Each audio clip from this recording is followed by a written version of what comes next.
नमस्कार, आप देख रहे हैं न्यूज नाइट, जहां दिन की बड़ी खबरों के मायने तलाशे जाते हैं। पश्चिम बंगाल में आईपैक और ईडी रेड को लेकर सियासत गर्म है। भाजपा के सवाल, ममता बनर्जी का पलटवार और हाईकोर्ट में कानूनी दांवपेच। जमीन के बदले नौकरी मामले में लालू प्रसाद यादव की मुश्किलें बढ़ी हैं। अदालत की सख्त टिप्पणी के बाद राजनीति भी तेज हो गई है। तो आतंकवाद के खिलाफ सुरक्षा व्यवस्था को मजबूती देने की दिशा में केंद्र सरकार का बड़ा कदम भी आज सुर्खियों में रहा है। इसके अलावा सोमनाथ स्वाभिमान पर्व और देश के अन्य अहम खबरें भी हमारे फोकस में रहेंगी। इन तमाम मुद्दों पर विस्तार के साथ चर्चा करेंगे। मैं हूं निखिल सिंह। आइए शुरू करते हैं न्यूज नाइट। सबसे पहले हेडलाइंस। आईपैक ईडी रेड मामले में गहराई सियासत। भाजपा ने पूछा, क्या छिपा रही हैं ममता बनर्जी। हाईकोर्ट में ममता के खिलाफ ईडी की अर्जी पर सुनवाई स्थगित। ममता ने ईडी अधिकारियों पर कराई एफआईआर।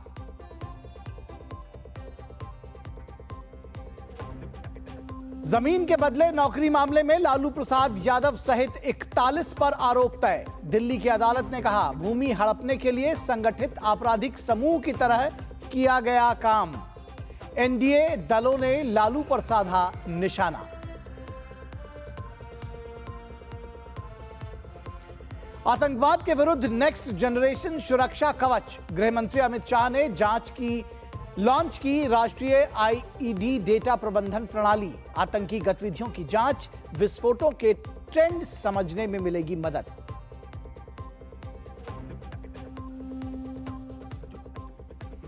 गुजरात में भव्य सोमनाथ स्वाभिमान पर्व का दूसरा दिन। शनिवार और रविवार को प्रधानमंत्री बनेंगे समारोह का हिस्सा।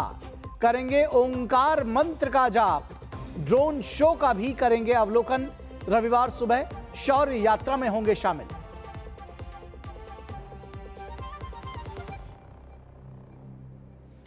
लगातार विरोध प्रदर्शनों के बीच ईरान में इंटरनेट और अंतर्राष्ट्रीय टेलीफोन सेवा बाधित। बीती रात के हिंसक प्रदर्शन के बाद आज रात भी रैलियों का आह्वान। सुप्रीम लीडर ने बताया, अमेरिकी हाथ, भारत की हालात पर नजर।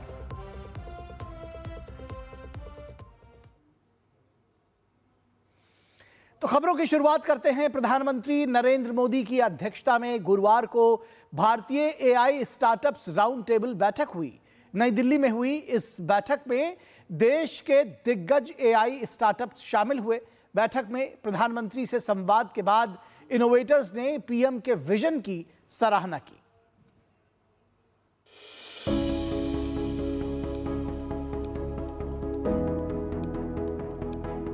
प्रधानमंत्री अपने निजी जीवन से जो इंसाइट्स लाते हैं वो बहुत ही हमारे लिए टेक्निकल टॉपिक्स में बहुत इंस्पायरिंग था। उन्होंने ये बताया कि भारत में बहुत विविधता है, बहुत भाषाएं हैं, लेकिन उनके बीच एक एकता है एंड एआई से वो निकाल सकते हैं। उन्होंने फ्रांस के उसमें समिट में बताया था कि एक सब राइट हैंड से करते हैं पेंट, क्योंकि राइट हैंड वाले ज्यादा पेंटर होते हैं। किसी ने लेफ्ट हैंड ट्राई करके देखा तो वो एक बहुत ही अच्छा एग्जाम्पल था। सो दैट मीन्स कि पीएम जानते हैं वो क्या कह रहे हैं। वो ये भी जानते हैं कि एआई का डिफ्यूजन होना इंडिया में बहुत जरूरी है।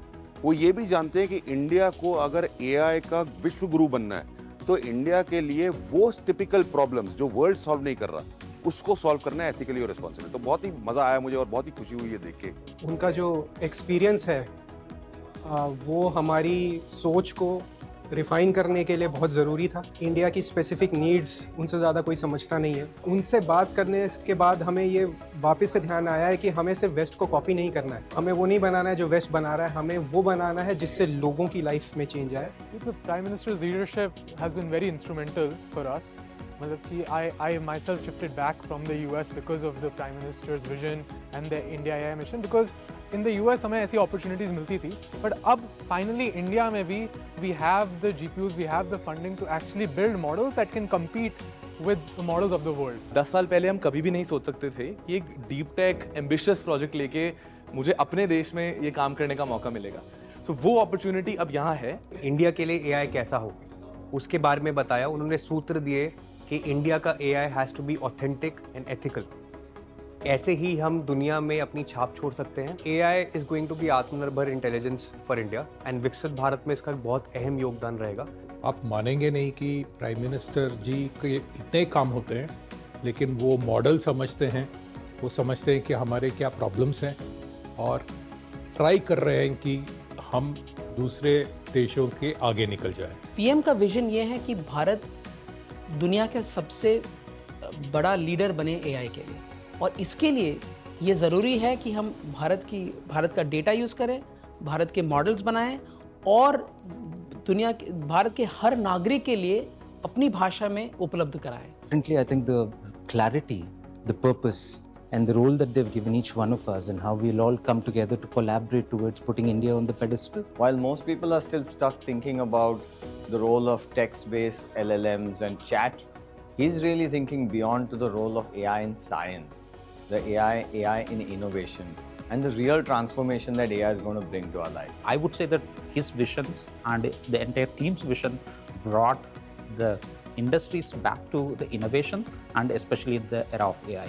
इम्पैक्ट समिट इंडिया के लिए एक बहुत बड़ा मौका है और हमें इसे गंवाना बिल्कुल भी नहीं चाहिए। हम ग्रास रूट लेवल तक जाकर लोगों तक भी एआई का फायदा पहुंचा पाएंगे। आई थिंक वो सबसे बड़ा विजन वाला आइडिया है जो पीएम सर ने हम लोगों को आज बताया।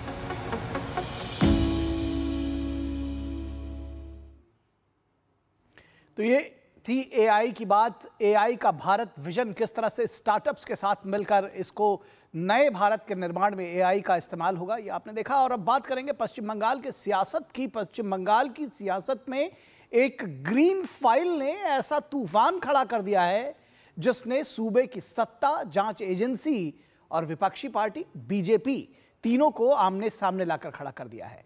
आईपैक के दफ्तर पर ईडी की रेड के बाद मुख्यमंत्री ममता बनर्जी की मौजूदगी और फाइल साथ ले जाने को लेकर विवाद लगातार गहराता जा रहा है। बीजेपी इसे भ्रष्टाचार और पद के दुरुपयोग का मामला बता रही है, जबकि ममता बनर्जी इसे राजनीतिक प्रतिशोध करार दे रही हैं। मामला अब हाईकोर्ट तक पहुंच चुका है, जहां सुनवाई हंगामे के चलते टल गई। दिल्ली से कोलकाता तक इस मुद्दे पर सियासी घमासान तेज है। देखिए हमारी ये विशेष रिपोर्ट। इसी ग्रीन फाइल ने पश्चिम बंगाल के सियासी पारे को लाल निशान के ऊपर पहुंचा दिया है। भाजपा इसे भ्रष्टाचार की फाइल बताकर मुख्यमंत्री ममता बनर्जी पर पद के दुरुपयोग की बात कह रही है, तो वहीं ईडी इसे अपने काम में हस्तक्षेप बताकर हाईकोर्ट से इंसाफ की गुहार लगा रही है। दरअसल ये वो फाइल है जिसे गुरुवार को ईडी के आईपैक के दफ्तर पर छापे के दौरान ममता बनर्जी अपने साथ ले गई थी। गुरुवार को ईडी ने आईपैक के दफ्तर पर कोयला घोटाले से जुड़े एक मामले में छापेमारी की थी। छापेमारी के दौरान ममता बनर्जी दल बल के साथ आईपैक के कार्यालय पहुंची और कई अहम सबूत अपने साथ उठा ले गईं। ईडी और ममता सरकार अब इस मामले को लेकर आमने सामने हैं। कलकत्ता हाईकोर्ट में मामले की सुनवाई होनी थी, लेकिन कोर्ट परिसर में टीएमसी से जुड़े वकीलों और इंटर्न्स के भारी शोर शराबे के कारण सुनवाई नहीं हो पाई और मामला 14 जनवरी तक टल गया। एक सिटिंग मुख्यमंत्री एक प्राइवेट प्रॉपर्टी में घुसकर जहां मनी लॉन्ड्रिंग की कार्रवाई चल रही है ईडी के द्वारा, वहां चली जाए, ईडी के लोगों को धमकाए और पेपर स्नैच कर वॉकआउट कर जाए। राज्य के मुख्यमंत्री को ईडी और इस प्रकार के केंद्र सरकार के विभागों के साथ सहयोग करने की अपेक्षा होती है। हम शपथ भी इसी बात के लिए लेते हैं। ममता जी, ऐसा क्या था जहां ईडी की रेड के अंदर आप चले गए? किसको बचाने के लिए गए? कौन से ऐसे डॉक्यूमेंट है जिनसे आपको डर लग रहा है? उन लिस्ट में कौन सा अपना आपका है जिसका नाम आपको डरा रहा है? आईपैक मामले की सियासी गर्माहट दिल्ली में भी देखने को मिली। टीएमसी के सांसदों ने बिना अनुमति के गृह मंत्री अमित शाह के दफ्तर के बाहर प्रदर्शन करने की कोशिश की, जिसके बाद पुलिस ने टीएमसी सांसदों को वहां से हटा दिया। इस मुद्दे पर भी राजनीतिक बयानबाजी जारी है। आईपैक सबको ही जानता है इंडिया में कि आईपैक इलेक्शन का स्ट्रैटेजिस्ट, इलेक्शन कंसल्टेंट है तृणमूल कांग्रेस का, आज से नहीं पिछले 7-8 साल से। एक सीनियर पॉलिटिशियन, एक चीफ मिनिस्टर जो संविधान हाथ में रखते हुए ओथ लिया है, उनका इस तरीके से कार्रवाई सीधा संविधान के ऊपर हमला है। अगर सब कुछ साफ सुथरा रही होगी तो क्यों ममता बनर्जी को वहां दौड़ लगाने पड़ी किसी को बचाने के लिए? अंदर जांच पड़ताल हो रही थी, सारे कागजात टटोलने जा रही थी, तो उस समय ममता बनर्जी क्यों गई? भ्रष्टाचार के एक मामले में गुरुवार को ईडी ने पश्चिम बंगाल और दिल्ली में 10 जगहों पर छापेमारी की थी, लेकिन आईपैक के दफ्तर पर छापेमारी की खबर का पता चलते ही ममता बनर्जी इसे राजनीतिक रंग देने में जुट गई हैं। हालांकि ईडी ने गुरुवार को ही साफ कर दिया था कि यह तलाशी किसी भी चुनाव से जुड़ी नहीं है और मनी लॉन्ड्रिंग पर रेगुलर कार्रवाई का हिस्सा है। तलाशी पूरी तरह से तय कानूनी सुरक्षा उपायों के अनुसार की जा रही है। फिर भी ममता बनर्जी इसे राजनीतिक प्रतिशोध करार दे रही हैं। अब इससे राज्य की राजनीति गरमाई हुई है। भाजपा पूछ रही है, इस ग्रीन फाइल में आखिर ममता की जान क्यों अटकी हुई है?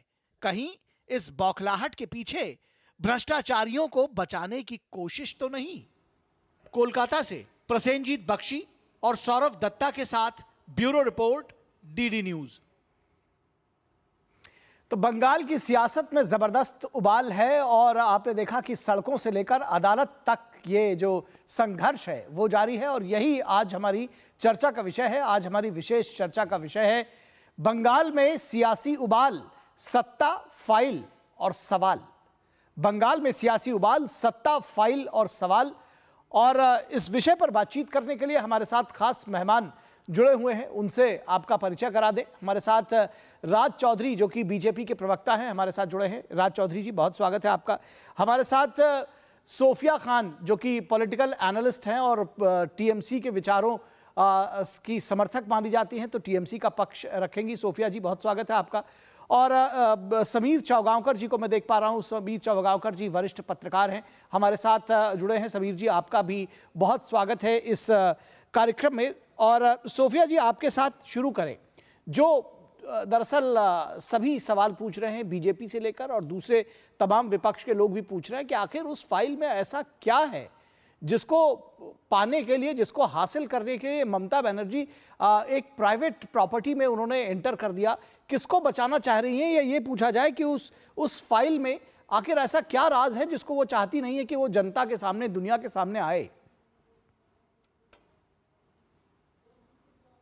वेरी गुड इवनिंग एंड नमस्कार, आदाब आप सभी को। देखिए, सबसे पहले तो मैं कड़ी निंदा करना चाहूंगी कि बंगाल में जो परिस्थिति पैदा करने की कोशिश, चेष्टा की जा रही है, खासकर 2026 में बस 2-3 महीने रह गए हैं चुनाव को, ऐसे में अभी एसआईआर किया, ठीक है, उसमें कोई समस्या नहीं है।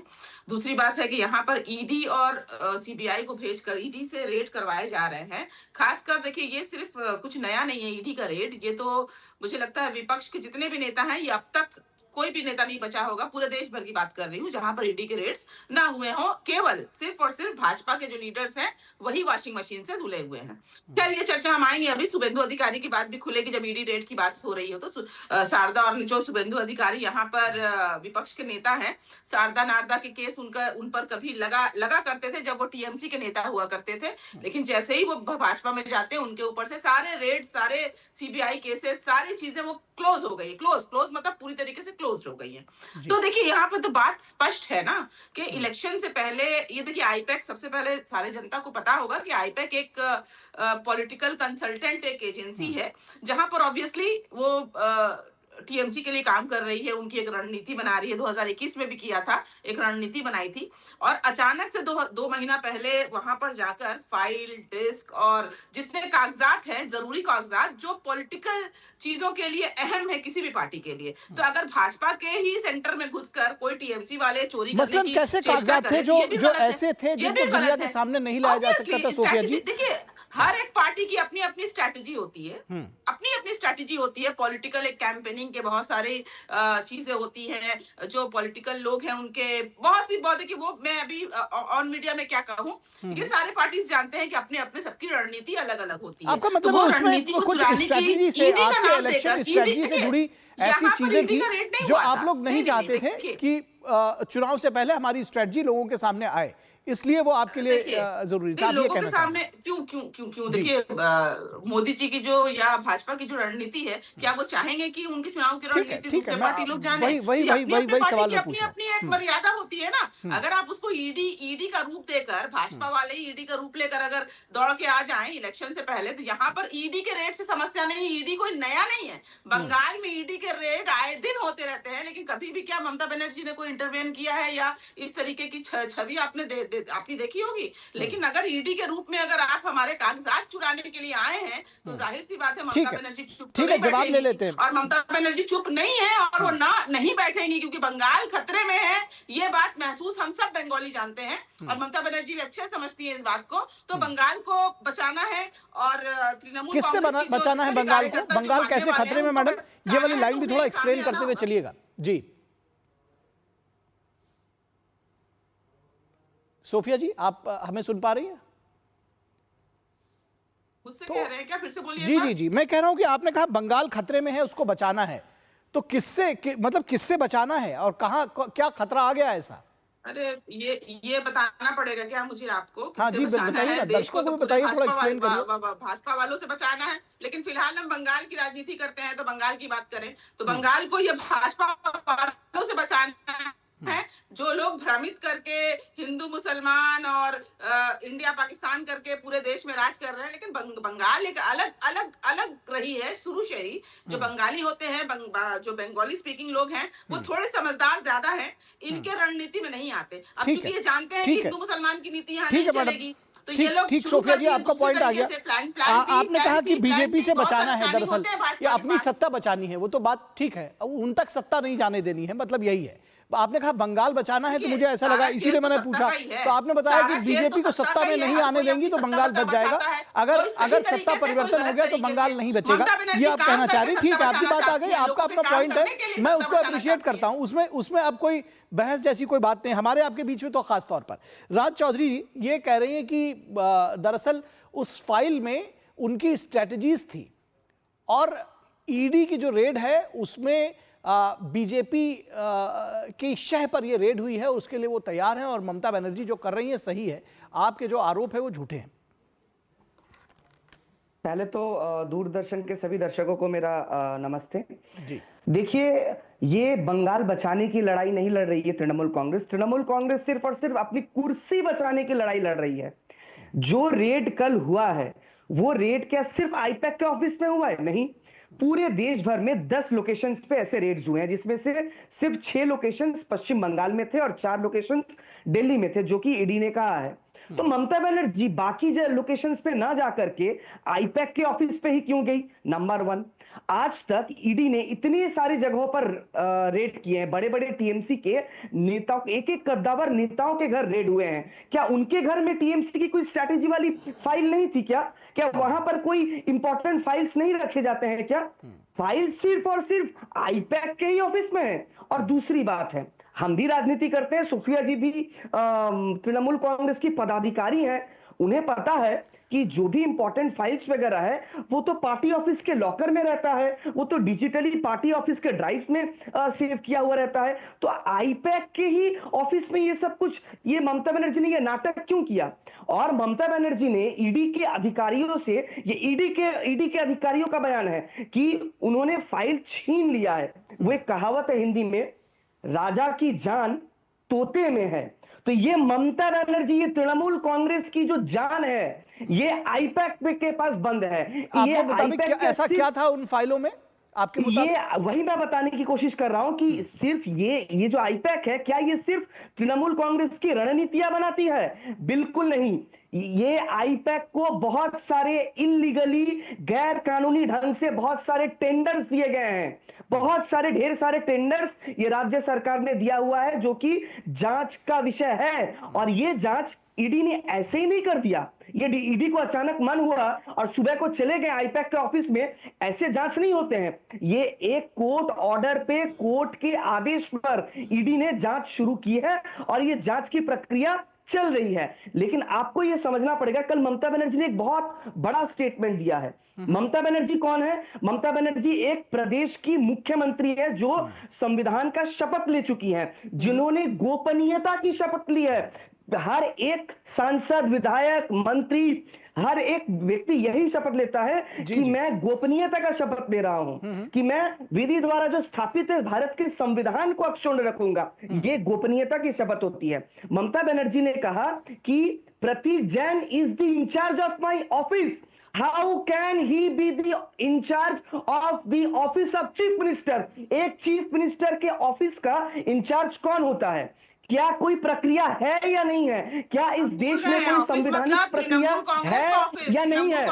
बिल्कुल सोफिया जी शालीनता बनाए रखिए, शालीनता बनाए रखिए। मुझे पता है आपकी चोरी पकड़ी गई है, आप अभी तड़पिएगा, मुझे पता है आपकी चोरी पकड़ी गई है। मुझे बोलने दीजिए। मैं निखिल जी मैं आपको बात बता देता हूँ। सोफिया जी उनको बोलने दीजिए। मैं आपकी जो आपने पॉइंट रेज किया है मैं राज्य तक पहुंचा देता हूँ। सोफिया जी आप शांत हो जाइए। जो आपने पॉइंट रेज किया है वो मैं राज्य तक पहुंचा देता हूँ। हाँ सोफिया जी आप शांत हो जाइए। जो आपने पॉइंट रेज किया है मैं राज्य तक पहुंचा देता हूँ। आप बोलेंगे तो उनको लगेगा आप उनके बीच में बोल रहे हैं। सोफिया जी ये कह रही है राज्य की वो दरअसल चीफ मिनिस्टर ऑफिस की बात नहीं, वो तृणमूल कांग्रेस के ऑफिस की बात कर रही थी।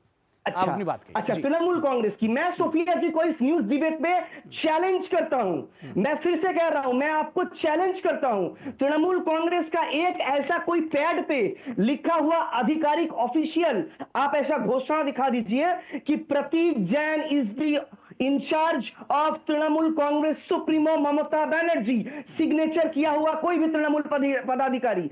आप ये अगर दिखा देंगी तो सारी बातें खत्म हो जाएगी। ये नहीं दिखाएंगी ये, क्योंकि ऐसा है पॉलिटिकल कंसल्टेंट है तो आप मुझे बोलने दीजिए। मैंने आपको बिल्कुल ठीक है, चलिए आप दोनों का पॉइंट आ गया। पॉलिटिकल कंसल्टेंट आपकी पार्टी का पदाधिकारी होगा नहीं हो जाएगा। ये बात तो हम सब भी समझते हैं कि आपकी पॉलिटिकल कंसल्टेंट पार्टी का पदाधिकारी नहीं हो सकता सोफिया मैम, बट ठीक है ये आपका पॉइंट हो सकता है। मैं इस चर्चा में समीर चौगांवकर जी के पास जाना चाहूंगा। समीर चौगांवकर जी आपने देखा ये जो सारी एक सियासी कुश्ती जिसको कहते हैं कि वो हो रही है और सड़कों से लेकर और अदालत तक, क्योंकि अदालत में भी हंगामा हुआ, कैसे आकलन करेंगे इस सारी स्थिति का, क्या देख रहे हैं आप? देखिए मुझे लगता है जो भी हुआ वो बहुत दुर्भाग्यपूर्ण रहा। एक एजेंसी अगर जांच करने जा रही तो एक मुख्यमंत्री को वहां नहीं जाना चाहिए था। अगर ममता बनर्जी को लगता है कि भाई प्रतीक जैन के घर पर टीएमसी के कुछ कागजात हैं, उन्हें लगता है कि वो ईडी के पास नहीं जाना चाहिए, और ईडी कोई टीएमसी की जांच करने नहीं गई थी, वो तो किसी कोल स्कैम के मामले में जांच करने गई थी। और ममता बनर्जी को लगता है कि भाई उस जांच में उनके भी जांच शामिल हो जाएगी, उनके भी पेपर्स कॉन्फिडेंशियल चले जाएंगे। तो मुझे लग रहा है कि वो अभिषेक बनर्जी को भेज देती या पार्टी के पदाधिकारी को भेज देती और ईडी से कहती कि भाई हमारे आईटी के इंचार्ज भी हैं, हमारे लिए रणनीति बनाने का भी काम करते हैं, हमारे कोई डॉक्यूमेंट्स है वो हम डॉक्यूमेंट नहीं दे सकते। ममता बनर्जी का जाना, पुलिस कमिश्नर का वहां पर जाना, डीजीपी का वहां हड़काना, मुझे लगता है ये एक संवैधानिक संकट ममता बनर्जी ने एक प्रकार से खड़े करने की कोशिश की है। ममता बनर्जी को उससे बचना चाहिए था। उसके बाद ममता बनर्जी रैली निकालती है, ईडी के अधिकारियों को तमाम तरह की धमकियां दी जाती है। मुझे लगता है ये एक स्वस्थ परंपरा नहीं है।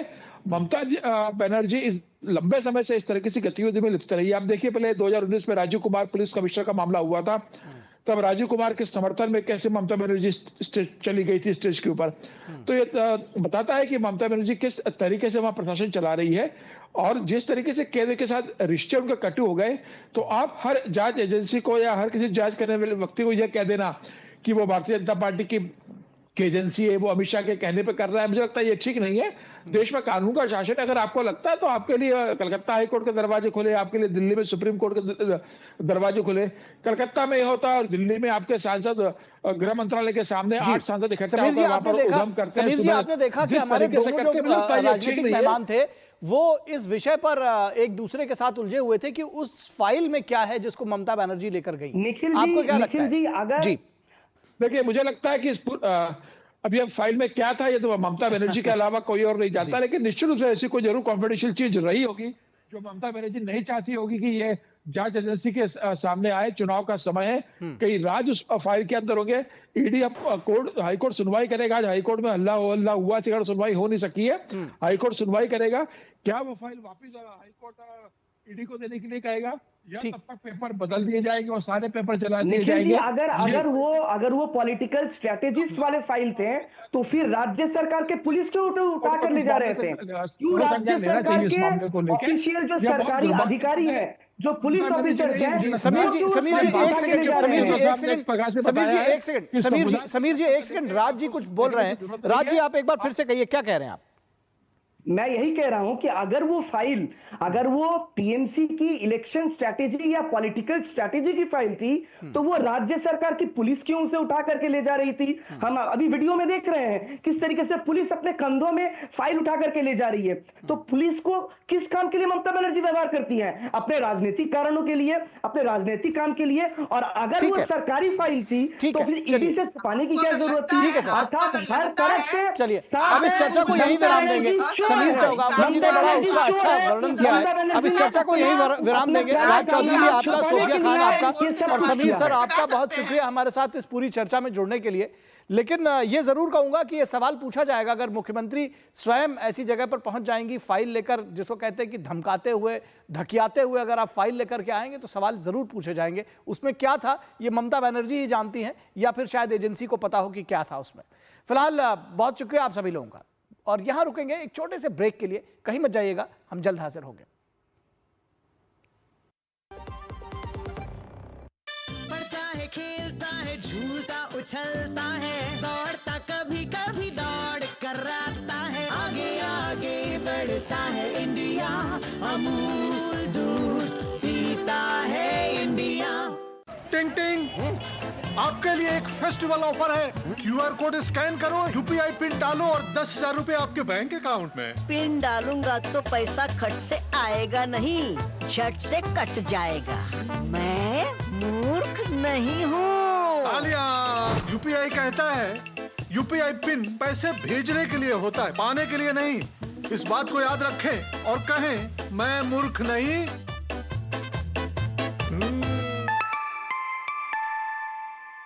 जाइए आप भी किसी का टेस्ट लीजिए।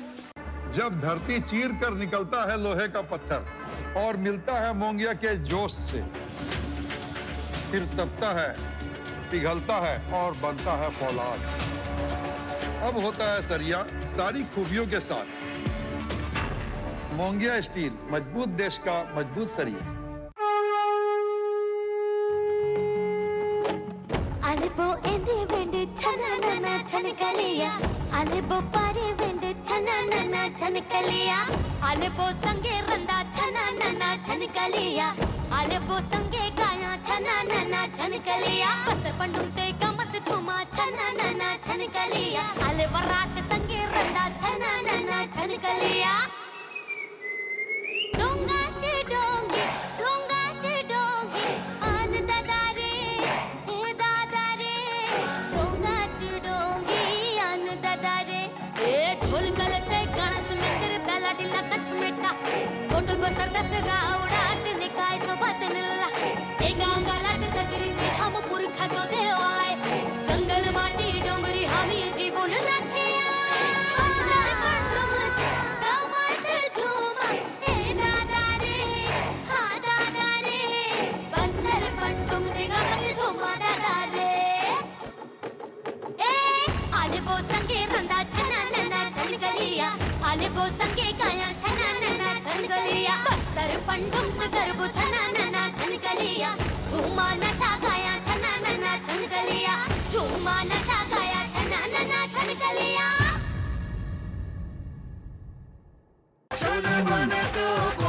गोल्डी छोले मसाले, जहाँ जाएं रिश्ते बनाएं। गोल्डी लाए हैं फ्रेश लॉक टेक्नोलॉजी, जो रखे मसालों को हर समय फ्रेश। स्वागत है आपका ब्रेक के बाद। और जमीन के बदले रेलवे में नौकरी, इस बहुचर्चित घोटाले में अब कानून ने अगला बड़ा कदम उठा लिया है। लालू प्रसाद यादव और उनके परिवार की मुश्किलें उस वक्त और बढ़ गई जब दिल्ली के राउज एवेन्यू कोर्ट ने चार्जेस फ्रेम कर दिए, यानी आरोप तय कर दिए। पूर्व रेल मंत्री लालू प्रसाद यादव समेत उनके परिवार के कई सदस्यों पर भ्रष्टाचार और धोखाधड़ी के गंभीर आरोप तय हुए हैं। यह मामला उस दौर से जुड़ा हुआ है जब रेलवे में नौकरियों को कथित तौर पर सौदेबाजी का जरिया बना दिया गया। पूरे मामले की हर परत इस रिपोर्ट में देखिए। जमीन के बदले नौकरी घोटाले में लालू परिवार की मुश्किलें बढ़ गई हैं। शुक्रवार को दिल्ली की एक अदालत ने आरोप तय करने का आदेश दिया। अदालत ने राजद प्रमुख और पूर्व रेल मंत्री लालू यादव, पत्नी राबड़ी देवी, बेटों तेजस्वी यादव और तेज प्रताप, बेटियों मीसा भारती और हिमा यादव के साथ 41 लोगों के खिलाफ आरोप तय किए, जबकि रेलवे अधिकारियों समेत 52 लोगों को बरी कर दिया गया। इन सभी पर भ्रष्टाचार और धोखाधड़ी से जुड़ी धाराओं में आरोप तय किए गए हैं। राउज एवेन्यू कोर्ट के विशेष न्यायाधीश विशाल गोगने ने कहा कि भूमि हड़पने के लिए संगठित आपराधिक समूह की तरह काम किया गया। रेल मंत्रालय को निजी जागीर की तरह इस्तेमाल कर आपराधिक गतिविधि को अंजाम दिया गया। सरकारी नौकरी को सौदेबाजी के हथियार के रूप में इस्तेमाल किया गया। यादव परिवार ने रेलवे अधिकारियों और करीबी सहयोगियों की मिलीभगत से जमीन हासिल की। यह मामला 2004 से 2009 के बीच भारतीय रेलवे के पश्चिम मध्य जोन में ग्रुप डी के श्रेणी में भर्तियों से जुड़ा है। उस समय लालू यादव रेल मंत्री थे। आरोप है कि भर्ती होने वालों से जमीन ली गई थी। जमीनें लालू परिवार के सदस्यों या सहयोगियों के नाम कराई गई। यह कृत्य आपराधिक कदाचार और साजिश के तहत किया गया। लालू परिवार पर आरोप तय किए जाने के बाद एनडीए ने जोरदार कटाक्ष किया है। वहीं राजद इस मामले को सियासी बता रही है। लालू यादव परिवार के गुनाह की फेहरिस्त लंबी होती जा रही है। पूरे परिवार ने नौकरी देने के बदले जमीन लिखाई।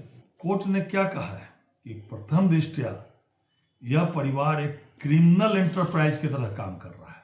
इनका काम ही बिहार को लूटना रहा है। राजनीति तो एक निमित्त मात्र है। लालू प्रसाद जी का परिवार क्रिमिनल पॉलिटिकल सिंडिकेट चला रहा था। बिहार में समाजवादी आंदोलन पर कलंक का दाग लगा दिया। तो ऐसी स्थिति में तो स्वाभाविक है न्यायपालिका ने जो भी सक्षम आदेश दिया है, हमारी उम्मीद है कि न्यायपालिका अब शीघ्रता शीघ्र सुनवाई करके निष्पादन की कार्रवाई करे और संपत्ति को जब्त करके वहां अनाथालय, वहां विधवाश्रम, वहां अत्यंत पिछड़ा छात्रावास यह बनाना चाहिए। साजिश और षड्यंत्र के तहत ये सरकार के जो जांच एजेंसियां हैं, उन्होंने आदरणीय लालू प्रसाद जी के परिवार को फंसाने का काम किया है। जो राजनीतिक लड़ाई नहीं लड़ सकते, वो जांच एजेंसियों के माध्यम से लालू जी के परिवार को परेशान करने का काम दशकों से कर रहे हैं। दिल्ली की अदालत अब इस मामले को 29 जनवरी को सुनवाई करेगी।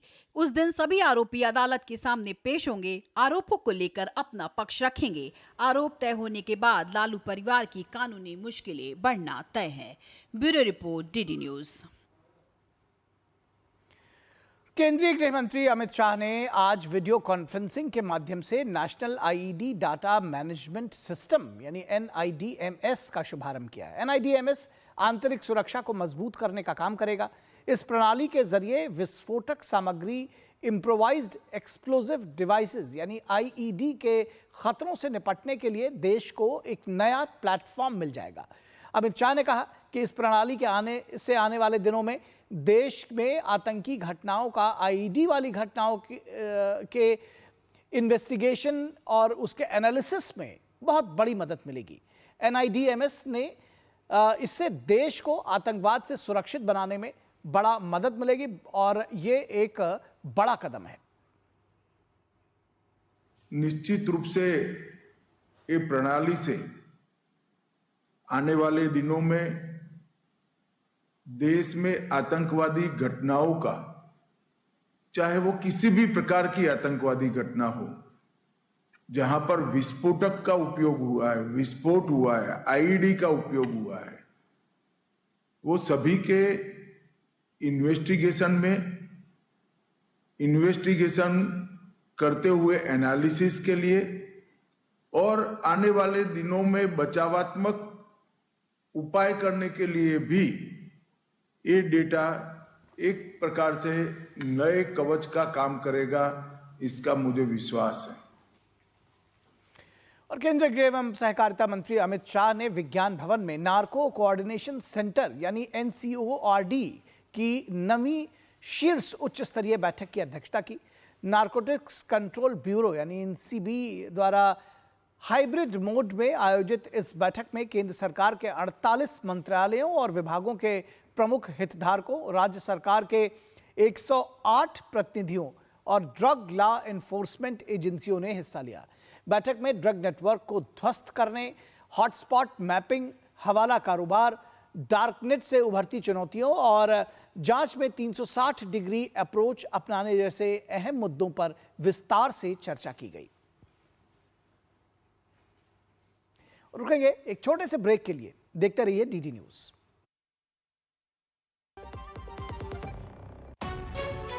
विभाग अनेक, कंप्लेंट बॉक्स 1। किसी भी सरकारी दफ्तर, विभाग या बैंक से जुड़ी शिकायत के लिए pgportal.gov.in पर जाएं, रजिस्टर करें, संबंधित विभाग चुनें, शिकायत दर्ज करें और ट्रैकिंग आईडी नोट करें।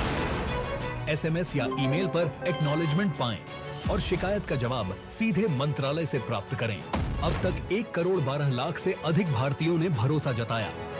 सीपी ग्राम्स, आपकी हर शिकायत का हल। अभी शिकायत दर्ज करें pgportal.gov.in। वाह, गाय तुम्हारी माता है ना? तो पशुहार के नाम पर जहर क्यों खिलाता है? अनसन हटा, दिल से खिला, सिर्फ कपिला, देश का नंबर 1 पशु आहार। टिंग टिंग, आपके लिए एक फेस्टिवल ऑफर है। क्यूआर कोड स्कैन करो, यूपीआई पिन डालो और 10,000 रुपए आपके बैंक अकाउंट में। पिन डालूंगा तो पैसा खट से आएगा नहीं, झट से कट जाएगा। मैं मूर्ख नहीं हूँ। आलिया, यूपीआई कहता है यूपीआई पिन पैसे भेजने के लिए होता है, पाने के लिए नहीं। इस बात को याद रखें और कहें, मैं मूर्ख नहीं।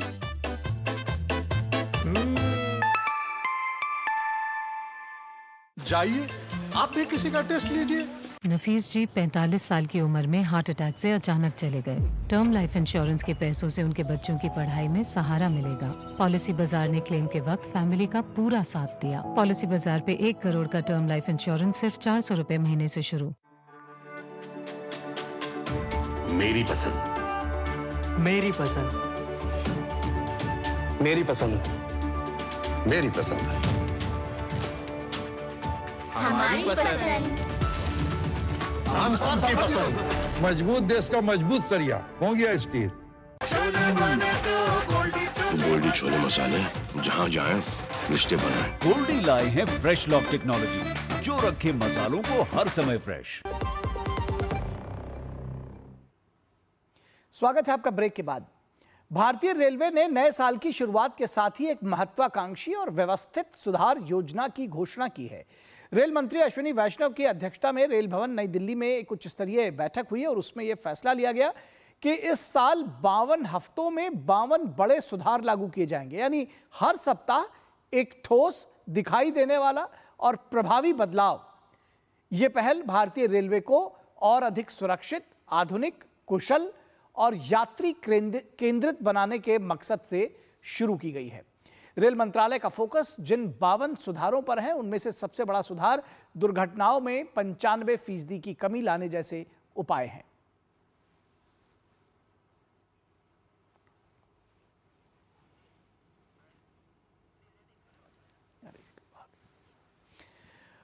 और रूस से तेल खरीदने को लेकर अमेरिका द्वारा दी जा रही धमकियों का विदेश मंत्रालय ने 2 टूक जवाब दिया है। भारत ने कहा है कि देश की जनता की जरूरतों के हिसाब से प्रधानमंत्री कार्यालय नीतियां तय करेगा। विदेश मंत्रालय के प्रवक्ता रणधीर जायसवाल ने संवाददाताओं के सवालों के जवाब में यह बात कही और विदेश मंत्रालय के रुख से अवगत कराया। विदेश मंत्रालय प्रवक्ता रणधीर जायसवाल ने शुक्रवार को साप्ताहिक ब्रीफिंग में अमेरिकी कांग्रेस में प्रस्तावित विधेयक पर प्रतिक्रिया देते हुए कहा कि भारत ऊर्जा आपूर्ति के सवाल पर वैश्विक बाजार की परिस्थितियों को देखते हुए 140 करोड़ लोगों की ऊर्जा सुरक्षा सुनिश्चित करने के लिए किफायती और विविध स्रोतों से ऊर्जा हासिल करने पर जोर देता रहेगा। भारत अमेरिका व्यापार समझौते की प्रगति पर अमेरिकी वाणिज्य मंत्री हॉवर्ड लुटनिक के बयान से उन्होंने असहमति व्यक्त की और कहा कि वर्ष 2025 में प्रधानमंत्री और अमेरिकी राष्ट्रपति के बीच 8 बार फोन पर बातचीत हो चुकी है, जिसमें साझेदारी के विभिन्न पहलुओं पर चर्चा हुई। इस बिल को हम लोग बड़े ध्यान से, जो भी उनके साथ जो गतिविधियां हो रही है, उस पर हम ध्यान अपना केंद्रित किए हुए हैं। साथ ही साथ मैं आपको बताना चाहूँगा कि जहाँ तक ऊर्जा स्रोतों का सवाल है, उससे आप भली भांति वाकिफ़ है कि हमारा क्या रवैया है, क्या हमारा अप्रोच है। संयुक्त राष्ट्र से जुड़ी कुछ अंतर्राष्ट्रीय संस्थाओं और अंतर्राष्ट्रीय सौर गठबंधन से अमेरिका के हटने के फैसले पर भारत ने बहुपक्षवाद के प्रति अपनी प्रतिबद्धता दोहराई। On International Solar Alliance, you would have seen, and we have seen the announcement that the US government made, where they opted out of several international organizations, including bodies of the United Nations. They also opted out of International Solar Alliance. On our part, we continue to push for or advancing its goals. India stands for multilateralism and believes that global issues needs consultative and collaborative action by all countries. Bharat ने Israel द्वारा Somaliland को मान्यता देने का समर्थन नहीं किया है। विदेश मंत्रालय के प्रवक्ता जायसवाल ने इस बारे में पूछे गए सवाल पर कहा कि भारत और सोमालिया के बीच लंबे समय से संबंध हैं और वो देश की संप्रभुता और क्षेत्रीय अखंडता के सम्मान के पक्ष में हैं। सोमालिया के साथ हमारे पुराने संबंध हैं। हमारा पक्ष ये है कि इस देश की जो क्षेत्रीय अखंडता है और उसकी जो संप्रभुता है, उसका आदर किया जाए। तो ये हमारा पक्ष है सोमालिया को लेके। बांग्लादेश में खासकर अल्पसंख्यकों के खिलाफ लगातार हमले पर क्षोभ जाहिर करते हुए उन्होंने कहा कि वहां की अंतरिम सरकार को ऐसे आतताई तत्वों के खिलाफ सख्त कार्रवाई करनी चाहिए। विदेश मंत्रालय के प्रवक्ता ने शक्सगाम घाटी में चीन द्वारा किए जा रहे निर्माण पर रोक लगाने की मांग करते हुए कहा कि वो इलाका भारत का अविभाज्य अंग है और भारत ने न तो इस मामले में कभी भी चीन पाकिस्तान सीमा समझौते को मान्यता दी है और न ही CPIC को। अखिलेश सुमन के इनपुट के साथ ब्यूरो रिपोर्ट, DD न्यूज। और यहां रुकेंगे एक ब्रेक के लिए, कहीं मत जाइएगा, हम जल्द हाजिर होंगे। टिंग टिंग, आपके लिए एक फेस्टिवल ऑफर है। QR कोड स्कैन करो, UPI पिन डालो और 10,000 रुपए आपके बैंक अकाउंट में। पिन डालूंगा तो पैसा खट से आएगा नहीं, झट से कट जाएगा। मैं मूर्ख नहीं हूँ। तालियां। UPI कहता है UPI पिन पैसे भेजने के लिए होता है, पाने के लिए नहीं। इस बात को याद रखें और कहें, मैं मूर्ख नहीं।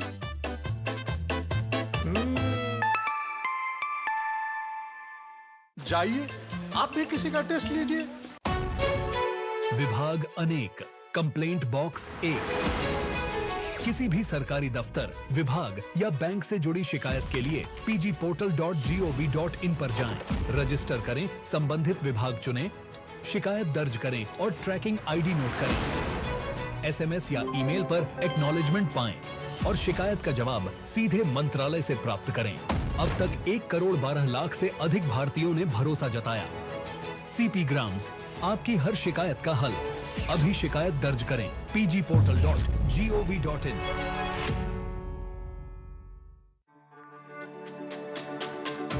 मेरी पसंद, मेरी पसंद, मेरी पसंद, मेरी पसंद, हमारी पसंद। हम सबकी पसंद। मजबूत देश का मजबूत सरिया हो गया स्टील।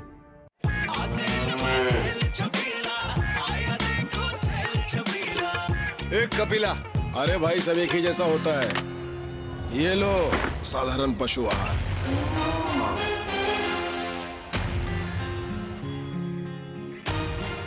इस देश की हर माँ, बच्चे, बूढ़े, जवान, खिलाड़ी, डॉक्टर, इंजीनियर, सबको गाय भैंस की दूध की शक्ति पर भरोसा है। पर जब इन पशुओं को कपिला पशु आहार मिलेगा, तभी तो दूध सिर्फ ज्यादा ही नहीं, शक्ति से भरपूर भी होगा। और ये सच जानते हुए चंद पैसों के लिए तुम देश का भरोसा तोड़ दो। कपिला पशु आहार, देश का नंबर 1 पशु आहार। पता है, I was a bright student. कुछ करना चाहती थी, कुछ बनना चाहती थी। आप अपना खुद का स्टार्ट कीजिए ना। खुद का बिजनेस? और उसमें पैसे तो बहुत लगेंगे ना? Zero investment. Zero investment? हाँ, I'm doing it. मैं एक principal madam. She's my client. मैं LIC एजेंट हूँ। LIC एजेंट बनो? अब बड़ा सोचो, हमारी वेबसाइट पर जाएं या अपनी नजदीकी LIC शाखा से संपर्क करें। गोल्डी छोले मसाले, जहाँ जाएं रिश्ते बनाएं। गोल्डी लाए हैं फ्रेश लॉक टेक्नोलॉजी, जो रखे मसालों को हर समय फ्रेश। ब्रेक के बाद एक बार फिर आप सभी का स्वागत है और एक बड़ी खबर लखनऊ से आ रही है इस समय, जिससे हम आपको रूबरू कराना चाहेंगे। किंग जॉर्ज यानी कि KGMU जो कस्तूरबा गांधी मेडिकल यूनिवर्सिटी है, उसमें लखनऊ में महिला डॉक्टर के साथ शारीरिक शोषण का मामला सामने आया है और KGMU में महिला डॉक्टर के साथ शारीरिक शोषण का ये मामला बेहद गंभीर है। 50,000 का इनामी डॉक्टर रमीजुद्दीन इस मामले में गिरफ्तार किया गया है। तो बड़ी खबर आ रही है लखनऊ से, जहां पर KGMU में महिला डॉक्टर के साथ शारीरिक शोषण का एक बेहद गंभीर मामला सामने आया है और इसमें जो आरोपी डॉक्टर है रमीजुद्दीन, उसको गिरफ्तार किया गया है। मुखबिर की सूचना पर आरोपी डॉक्टर रमीजुद्दीन को गिरफ्तार किया गया है। महिला डॉक्टर के साथ शारीरिक शोषण का मामला सामने आया है और सिर्फ ये शारीरिक शोषण तक का ही मामला नहीं है, बल्कि शारीरिक शोषण के बाद जबरदस्ती धर्म परिवर्तन कराने का, धर्मांतरण कराने का मामला भी रमीजुद्दीन के खिलाफ सामने आया है। 50,000 का इनामी डॉक्टर रमीजुद्दीन गिरफ्तार कर लिया गया। इस डॉक्टर पर 50,000 रुपए का इनाम था और KGMU की महिला डॉक्टर का न सिर्फ इसने शारीरिक शोषण किया, बल्कि उसका धर्म परिवर्तन भी कराने की कोशिश की। तो इस वक्त ये ब्रेकिंग न्यूज लखनऊ से आ रही है। जबरदस्ती धर्मांतरण कराने का भी प्रयास किया गया।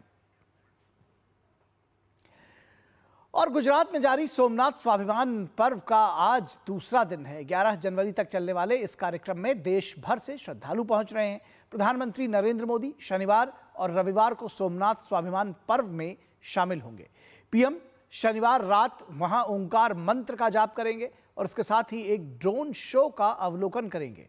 रविवार को PM एक शौर्य यात्रा में भाग लेंगे। 1000 वर्ष पूर्व जनवरी 1026 में सोमनाथ मंदिर ने अपने इतिहास का पहला आक्रमण झेला था।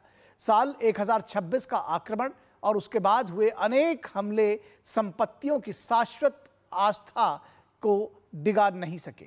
हमारे संवाददाता अश्विनी मिश्रा ने सोमनाथ मंदिर परिसर से में कुछ श्रद्धालुओं से बातचीत की।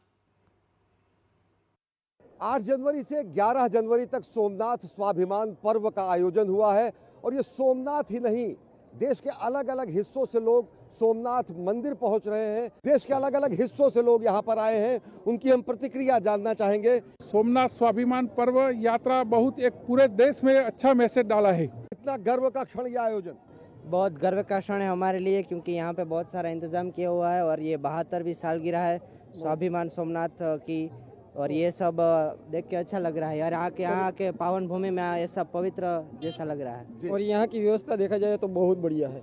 जब 50 वर्ष पूरे हुए थे सोमनाथ जी के पुनर्निर्माण के 2001 में, तो प्रधानमंत्री नरेंद्र मोदी ने कहा था कि पुनर्निर्माण पुनर्विस्तार उनके जीवन का संकल्प है। बहुत सारे लोग यहाँ पर हैं। लोग कितना बदला है सोमनाथ, अगर देखें 2001-2002 के बाद जब मुख्यमंत्री थे और अब जब प्रधानमंत्री हैं नरेंद्र मोदी जी, बहुत कुछ बदला है। ये पूरा जो कॉरिडोर है वो नया बना है, उसके बाद जो मूर्तियाँ नई नई लगाई गई है।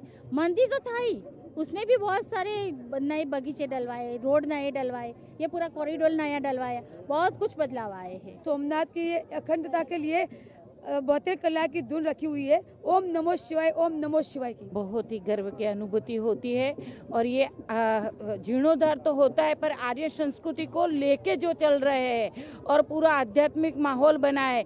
सिर्फ वो ऐसा नहीं है कि सीमेंट और ऐसे ही सुधार होता है, उसकी आध्यात्मिकता भी उसके साथ बहुत अच्छे से जुड़ी है और ये हर एक जन में दिख रही है। वो बहुत गर्व की बात है हमारे लिए। यहाँ का अंबाजी मंदिर भी यहाँ का सबसे बड़ा मंदिर है, सोमनाथ भी वहाँ बड़ा मंदिर है। इससे भी यहाँ सबसे ज़्यादा विकास, यहाँ लास्ट 25 साल से सबसे ज़्यादा विकास यहाँ ही हुआ है। बहुत अच्छा हुआ है हमारे यहाँ। काशी विश्वनाथ का कॉरिडोर बहुत अच्छा हुआ है और हम लोगों का भाग्य नहीं सौभाग्य है जो कि 1000 वर्ष सोमनाथ के वो जो है स्वाभिमान पर्व का पूरा हुआ है। और हर हर महादेव। एक बार सब लोग बोलिए बाबा सोमनाथ की जय। देखिए ये लोगों के उद्गार है कि किस तरीके से हर हर महादेव का यहाँ पर जय घोष हो रहा है, ओम नमः शिवाय का यहाँ पर जय घोष हो रहा है और साथ ही साथ आप ये देख सकते हैं कि सत्यम शिवम सुंदरम की जो अभिव्यक्ति है वो यहाँ पर अपने पराकाष्ठा पर है। निश्चित तौर से यहाँ पर आकर अनुभूति होती है सत्यम शिवम सुंदरम की। तो ये सोमनाथ इस बात की भी अभिव्यक्ति है सत्यम शिवम स्वाभिमानम की। कैमरा पर्सन जगमोहन के साथ अश्विनी कुमार मिश्र, डीडी न्यूज, सोमनाथ मंदिर परिसर, गिर सोमनाथ।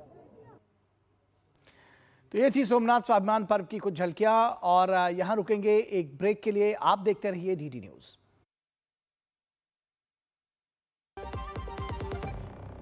बढ़ता है, खेलता है, झूलता उछलता है, दौड़ता कभी कभी दौड़ कराता है, आगे आगे बढ़ता है इंडिया, अमूल दूध पीता है इंडिया। इम्तियाज जी के फादर को बीमारी के कारण अचानक हॉस्पिटल में एडमिट होना पड़ा। पॉलिसी बाजार की टीम ने हॉस्पिटल पहुंचकर लाखों का क्लेम अप्रूव करवाने में पूरी हेल्प की। पॉलिसी बाजार पर 1 करोड़ का हेल्थ इंश्योरेंस सिर्फ 550 रुपए महीने से शुरू। टिंग टिंग, आपके लिए एक फेस्टिवल ऑफर है। QR कोड स्कैन करो, UPI पिन डालो और 10,000 रुपए आपके बैंक अकाउंट में। पिन डालूंगा तो पैसा खट से आएगा नहीं, झट से कट जाएगा। मैं मूर्ख नहीं हूँ। आलिया, UPI कहता है UPI पिन पैसे भेजने के लिए होता है, पाने के लिए नहीं। इस बात को याद रखें और कहें मैं मूर्ख नहीं।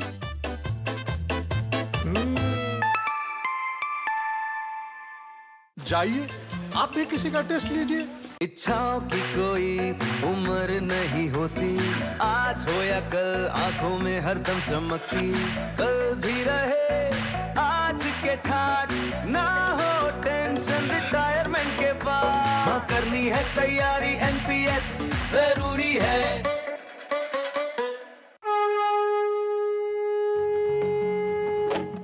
अलेबो एंडे वेंडे छना नना छनकलिया, अलेबो पारे वेंडे छना नना छनकलिया, अलेबो संगे रंदा छना नना छनकलिया, अलेबो संगे गाया छना नना छनकलिया, बस्तर पंडुते गमत झूमा छना नना छनकलिया, अलेबो रात संगे रंदा छना नना छनकलिया।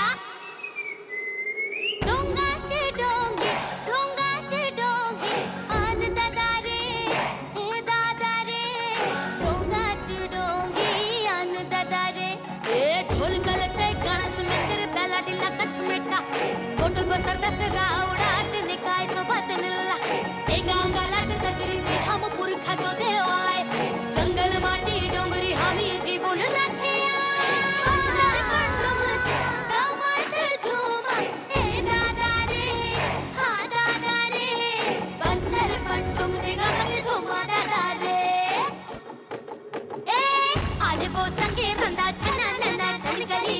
अलेबो संगे गाया छना नना छनकलिया, बस्तर पंडुम गरबो छना नना छनकलिया, झूमा नचा गाया छना नना छनकलिया, झूमा नचा गाया छना नना छनकलिया।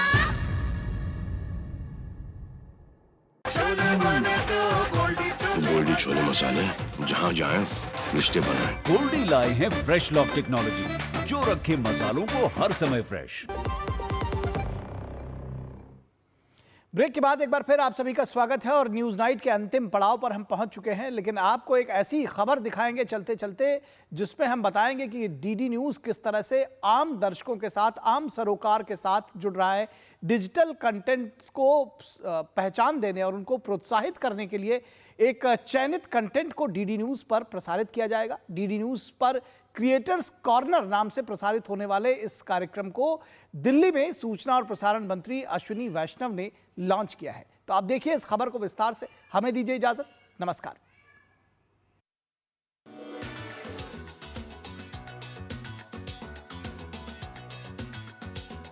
क्या आप भी एक कंटेंट क्रिएटर हैं और चाहते हैं कि आपका कंटेंट सिर्फ मोबाइल तक नहीं पूरे देश तक पहुंचे?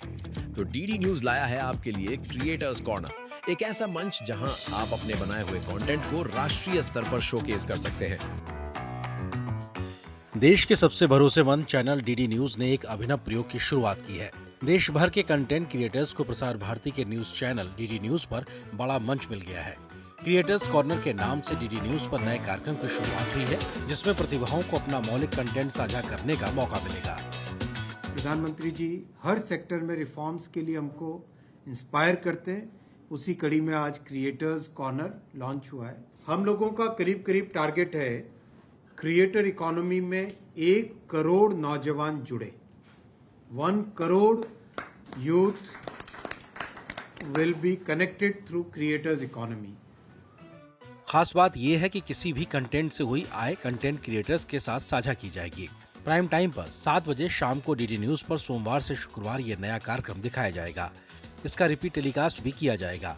अगर आप भी कंटेंट क्रिएटर्स हैं तो अपने मौलिक कंटेंट को डीडी न्यूज के जरिए देश दुनिया तक पहुंचा सकते हैं।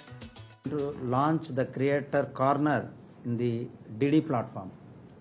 So this DD is giving a platform to the content creators. Our Honorable Prime Minister is always encouraging these content creators. For that Orange Economy last year we saw that Waves Summit 2025 is a big summit was there. Waves सम्मेलन के जरिए पहले भी content creators को बड़ा मंच उपलब्ध कराया है। वैश्विक स्तर पर 5000 करोड़ का व्यवसाय इसके जरिए हुआ है। क्रिएटर्स को नए बाजार मिले हैं। अब ये पहल कंटेंट क्रिएटर्स के लिए देश भर में अपनी पहचान बनाने का बड़ा मौका बनेगी। We are going to add this as a very important module in all our channels, so that content creators from all over the country, of various languages, regions, genres, find an opportunity to not just provide their content on their respective platforms and to their respective followers, but will also get an opportunity to put out their content on the public broadcaster. ये creators corner एक कार्यक्रम हमारा जो आज से शुरू होगा, इसमें भारत के विभिन्न क्षेत्रों से विभिन्न विषयों पर अपना कंटेंट बनाकर जो कंटेंट क्रिएटर्स सोशल प्लेटफॉर्म्स पर डाल रहे हैं, उनके लिए एक ये अवसर रहेगा कि वो अपने कंटेंट को हमारे दूरदर्शन के प्लेटफॉर्म के माध्यम से भी लोगों तक पहुंचा सकें। इससे एक तो उनको नई ऑडियंसेस भी मिलेंगी और साथ ही साथ जो कंटेंट बनाने वाले लोग हैं उन्हें एक ये प्रोत्साहन भी मिलेगा कि राष्ट्रीय प्रसारक के रूप में दूरदर्शन के द्वारा भी उनको एक रिकॉग्निशन, एक पहचान मिल रही है। डीडी न्यूज की ये पहल अपने आप में अनोखी है। जाहिर है इससे देश के कंटेंट क्रिएटर्स को एक बड़ा मंच मिलने वाला है। न केवल दर्शकों तक उनकी पहुंच बढ़ेगी, बल्कि डीडी न्यूज के प्लेटफॉर्म के जरिए पहचान भी बनेगी। Shailendra Mishra, DD news, Delhi.